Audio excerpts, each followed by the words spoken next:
नमस्कार, जय हिंद, वंदे मातरम। एक बार फिर से आपका बहुत बहुत स्वागत है हमारे YouTube चैनल JRP किंग के अंदर।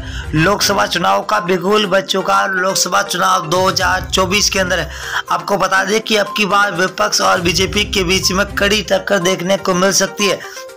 अगर हम बात करें विपक्ष की, तो विपक्ष अब की बार पूरे के पूरे दल एक होकर अब की बार बीजेपी के सामने कड़ी टक्कर देने के लिए तैयार हो चुका है। बात करें हम सी वोटर सर्वे, फलोदी, सट्टा बाजार और एबीपी न्यूज़ की, तो 545 सीटों का सबसे बड़ा ओपिनियन पोल सर्वे जारी हो चुका है। क्या वाकई में अब की बार एनडीए को टक्कर देने के लिए विपक्ष की ओर से कोई फॉर्मूला तैयार हुआ है, या फिर बीजेपी की सरकार फिर से बनने की तैयारियां में जुटी हुई है? हम आपके बीच में लेकर हाजिर हुए 545 सीटों का सबसे बड़ा ओपिनियन पोल सर्वे।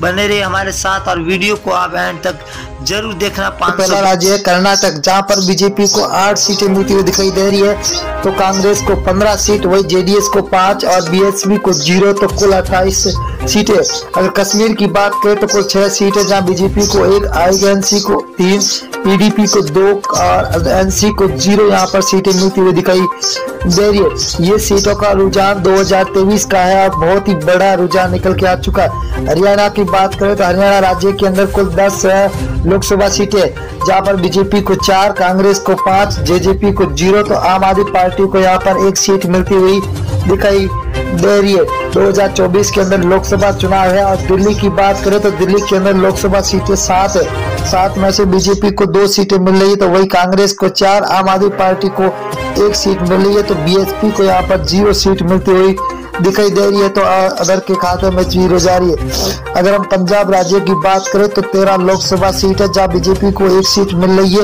वही कांग्रेस को 2 सीटें मिल रही है, तो आम आदमी पार्टी के खाते में 9 सीटें जा रही है और एसएडी को 0 सीट मिलती हुई दिखाई दे रही है। अगला राज्य है जहाँ पर मेघालय राज्य। मेघालय के अंदर 29 विधानसभा सीट है, जिनमें से बीजेपी को 12 सीट मिल रही है, तो कांग्रेस को 15, वही एसपी को 0, तो बीएसपी के खाते में 2 सीटें जाती हुई दिखाई दे रही है।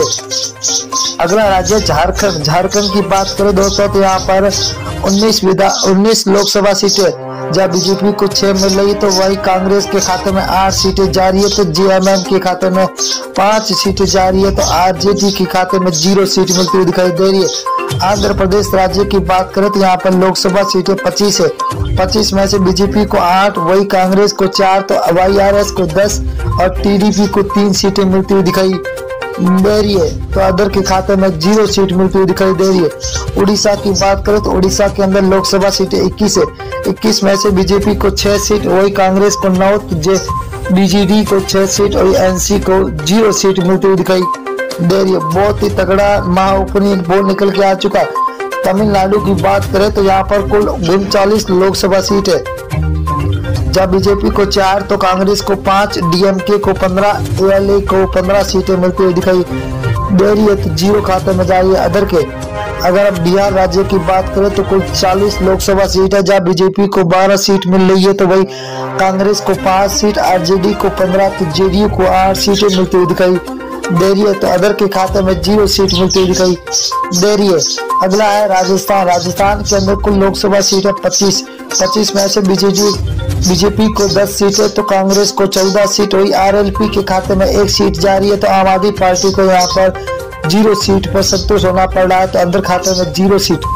उत्तर प्रदेश की बात करें तो कुल 80 विधानसभा सीटें है, जहाँ बीजेपी को 32, वही कांग्रेस के खाते में 14, एसपीआई के खाते में 27, बीएसपी को 2 सीटें, वही अदर के खाते में 5 सीटें जाती हुई दिखाई दे रही है।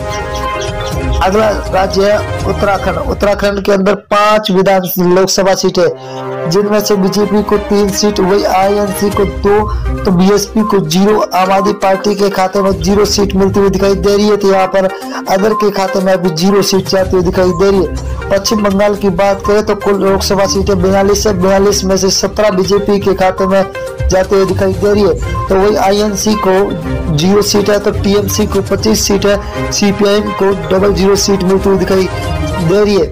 आंध्र प्रदेश की बात करें तो आंध्र प्रदेश के अंदर लोकसभा सीटें 2 है, जहां पर बीजेपी को 1 सीट मिल रही है, तो यहाँ पर कांग्रेस के खाते में 1, एसपी को 0, तो बीएसपी के खाते में भी 0 सीट जाती हुई दिखाई दे रही है, तो अदर के खाते में 0।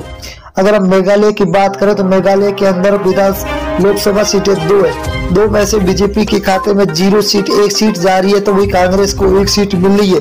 तो एसपी को 0, तो बीएसपी के खाते में भी 0 सीट जाती हुई दिखाई दे रही है।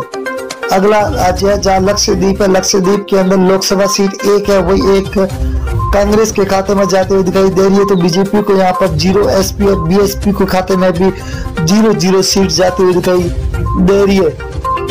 अगला राज्य है महाराष्ट्र। महाराष्ट्र के अंदर 48 विधान लोकसभा सीटें है, जहाँ बीजेपी को 15, कांग्रेस के खाते में 14, तो एसएचएस को 10 और एनसीपी को 8 सीटें मिलती दिखाई दे रही है। तो अदर के खाते में 0 सीट जाती हुई दिखाई दे रही है। छत्तीसगढ़ राज्य की बात करें तो यहाँ पर लोकसभा सीटें 11 में से बीजेपी को 6 सीट मिल रही है, तो आईएनसी के खाते में 5 है, आम आदमी पार्टी को 0, बीएसपी को यहाँ पर 0 सीट मिल रही है, तो अदर के खाते में भी 0 सीट जाती हुई दिखाई दे रही है। तेलंगाना की बात करें तो कुल 17 लोकसभा सीटें, जहाँ बीजेपी को 3 सीट, वही कांग्रेस को 5, तो टीआरएस को 7, एआईएम को 2 सीटें मिलती हुई दिखाई दे रही है। बहुत ही बड़ा तगड़ा झटका लगता हुआ दिखाई दे रहा है आपकी बात। अगर केरल की बात करें तो केरल के अंदर 20 विधान लोकसभा सीटें, जहाँ बीजेपी को 1 सीट मिल रही है, तो कांग्रेस को 10 सीटें, वही एलडीएफ को 9 सीटें मिल रही है, तो यूडीएफ को 0 सीट मिलती हुई दिखाई दे रही है, तो अदर के खाते में 0 सीट जाती हुई दिखाई दे रही है। असम राज्य की बात करें तो कुल 14 सीट है, जहाँ बीजेपी को 7, को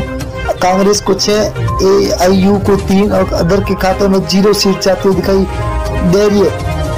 बहुत ही बड़ा तगड़ा झटका सभी को मिलता हुआ दिखा। गुजरात की बात करें तो कुल 26 लोकसभा, जब बीजेपी को 12, कांग्रेस को 6, तो आम आदमी पार्टी को 8, बीएसपी के खाते में 0 सीट जा रही है, तो अदर के खाते में भी